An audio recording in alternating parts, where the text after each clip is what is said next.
Hello बच्चों, आज हम एक क्वेश्चन करने वाले हैं। इस क्वेश्चन में कहा गया है कि which of the following statement is correct. Okay, तो बच्चों इसमें से जो जो स्टेटमेंट दिया गया है उसमें से करेक्ट स्टेटमेंट हमें निकालना है आज बच्चों।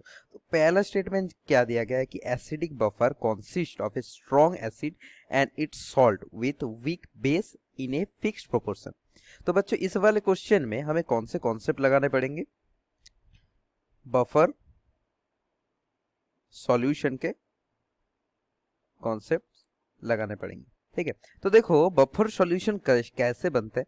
तो जनरली बफर सॉल्यूशन बनते हैं वीक एसिड और उसके सॉल्ट के मिक्सचर। तो ये कैसे आता है? जब एक वीक एसिड स्ट्रॉन्ग बेस के साथ रिएक्ट करेगा और जहां concentration of weak acid is greater than concentration of strong base होगा। ठीक है, और इस वाले बफर को हम कहते हैं एसिडिक बफर।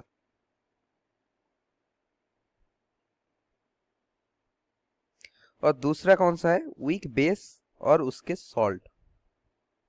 ठीक है, वीक बेस और उसके सॉल्ट जब मिक्स करेंगे हम लोग तो तब हमें मिलेगा बेसिक बफर। और ये कैसे मिलेगा? जब वीक बेस किसी स्ट्रॉन्ग एसिड के साथ रिएक्ट करेगा और उधर भी वीक बेस का जो कॉन्सेंट्रेशन है वो स्ट्रॉन्ग बेस से ज्यादा होगा।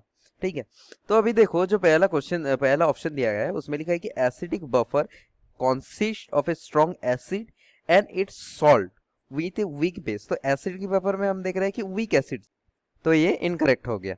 ठीक है, अभी दूसरे में क्या देखो, दूसरे में क्या दिया गया है कि pH of the buffer solution changes by dilution. तो देखो pH of a buffer solution क्या होता है? कोई भी एसिडिक बफर या बेसिक बफर हो तो क्या होता है? pH is equals to pKa, ये एसिडिक बफर के लिए pKa plus log of concentration of salt divided by concentration of acid। ठीक है, तो अगर हम डाइल्यूट करें किसी भी सॉल्यूशन को तो सॉल्ट का डाइल्यूशन भी होगा और एसिड का डाइल्यूशन भी होगा। तो इसी वजह से जो रेशियो है वो तो सेम ही रहेगा ना।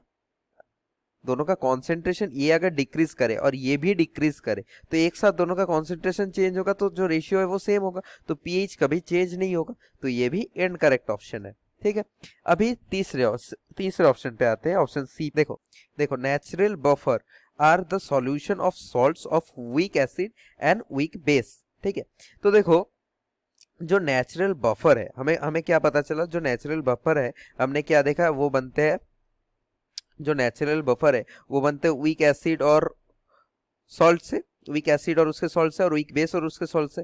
तो नेचुरल बफर कभी भी वीक एसिड और वीक बेस के मिक्सचर से नहीं बनेगा। ठीक है, तो इसी वजह से हम कह सकते हैं कि ऑप्शन सी भी जो है वो गलत है। अभी ऑप्शन डी में आते हैं। ठीक है, तो देखो ग्लाइसिन और glycine hydrochloride is an example of acidic buffer. देखो ग्लाइसिन क्या होता है? ग्लाइसिन है, ग्लाइसिन कुछ ऐसा दिखता है, NH2 CH2 COOH। ठीक है, CO2H।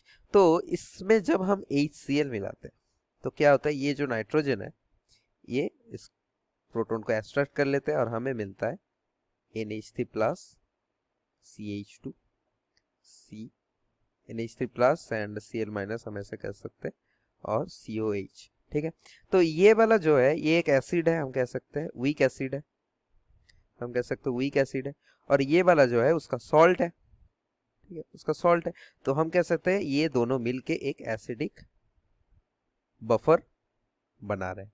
ठीक है, तो इस क्वेश्चन का सही ऑप्शन हो गया ऑप्शन डी।